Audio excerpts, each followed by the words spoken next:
Hey gang, it's your buddy Platt, back with another episode of Value Spirits, and I got a fun one today. I've been wanting to do this video for a while. I really enjoy this product, and I think it really fits into the Value Spirit vibe, and that is Suntory Toki. I purchased this bottle, a 750 milliliter bottle, for $24.99, and it comes in at 86 proof. Again, under $30. Higher than 80 proof. We already get a little value. This is a Japanese whiskey. I've not talked a lot about Japanese whiskeys on the channel.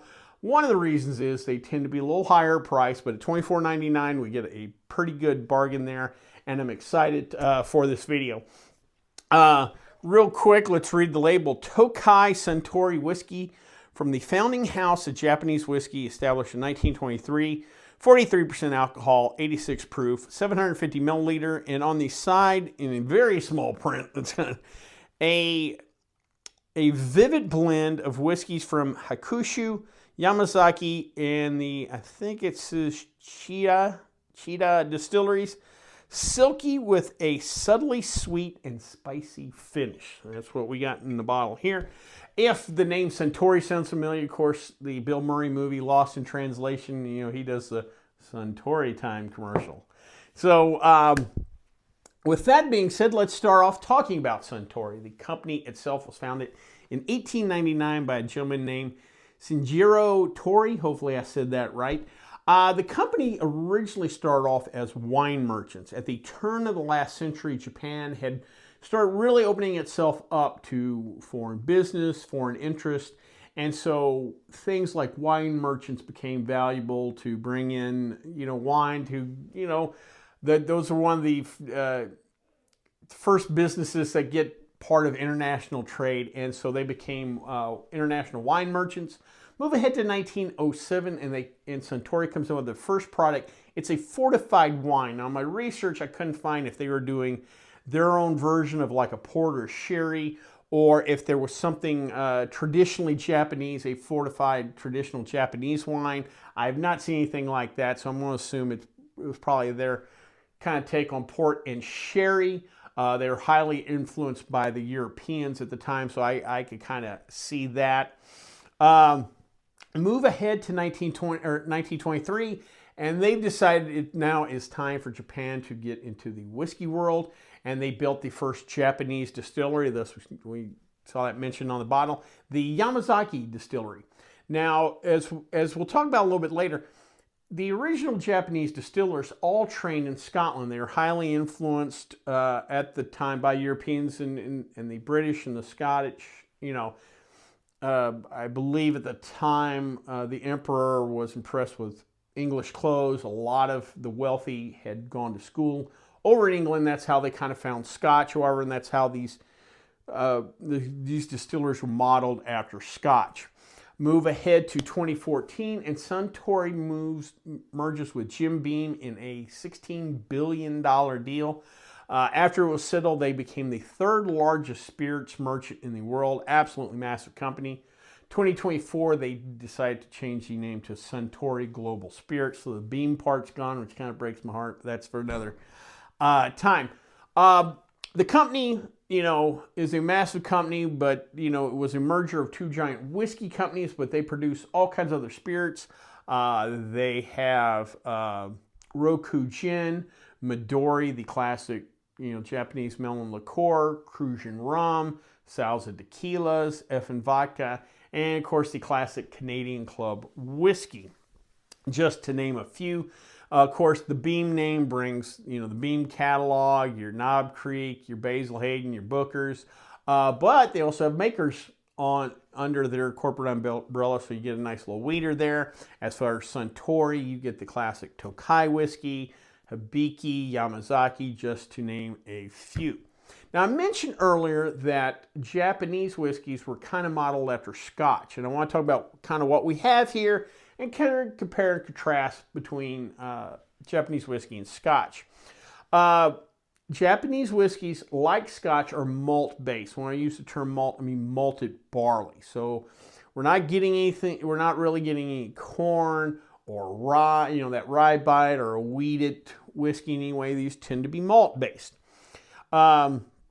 Now, where they start to differ is peat. In Scotland, they have the peat bogs they use as fuel, and that smokiness gets imparted. They use peat to dry the grains, and that smokiness gets imparted in the whiskey. Some Japanese whiskeys does have a little bit of peat, but not near as much as you'll see in Scottish whiskey. So Japanese whiskeys tend to have a little less smoke in them.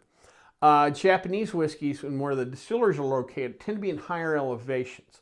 Now that affects flavor in a couple different ways. A, if you've ever boiled pasta at elevation, you know you'll have different boiling temperatures. They will have different distillation temperatures that will, can affect the process. Also, those barrels are aging at a higher elevation, which again affects the climate and the way that barrel breathes. So that right there is kind of a little difference. Than a lot of Scottish distilleries aren't that much above sea level per se. Also, too, the Japanese use a different type of wood. In Scotland, most Scotch is aged in used bourbon barrels or used sherry barrels, maybe some port or Marsala barrels, but for the most part, it's used bourbon barrels. Japan has their own style of wood and create their own barrels. So again, you're going to get, you'll have a different grain to that wood, so that barrel breathes different. So, and you could probably see maybe in the light, this is a fairly light colored whiskey compared to your traditional 12-year-old or so Scotch. So that's something a little different there. And lastly, blends. If you have tried blended Scotch, let's say Johnny Walker Black, you might get, and I've talked about this before, you might have a little bit of Glenlivet in there, Glenfiddich, Macallan, what have you, other brands outside the company. In Japan, when a blend is done, it's generally all in-house. They're not going to other distilleries, getting a barrel of this or that or whatever. The blend tends to be all in-house. So that's kind of the differences between Japanese and Scottish whiskeys. You will see some similarities too, but that's the difference. So with that being said, let's jump in and try some Suntory Toki.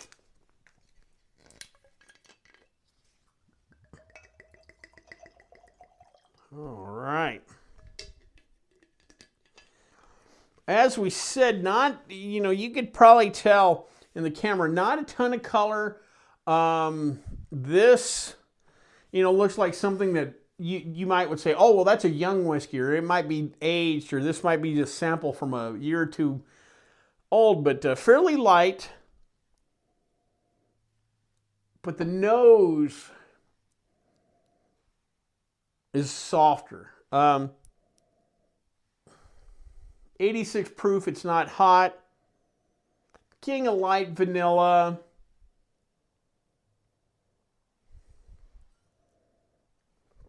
Simple nose, but bright.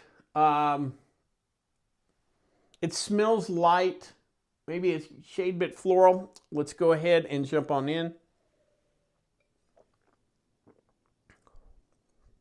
Ooh, wow. Now that wood comes in. Now that really pops in the mouth.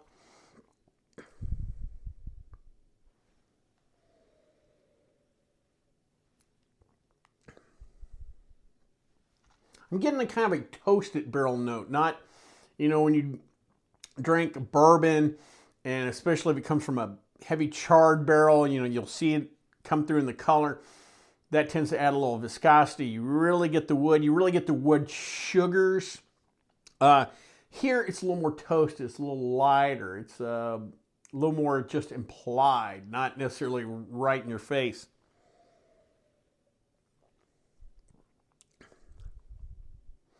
This is easy going down. It's not aggressive. I'm not picking up any peat. So again, this is different.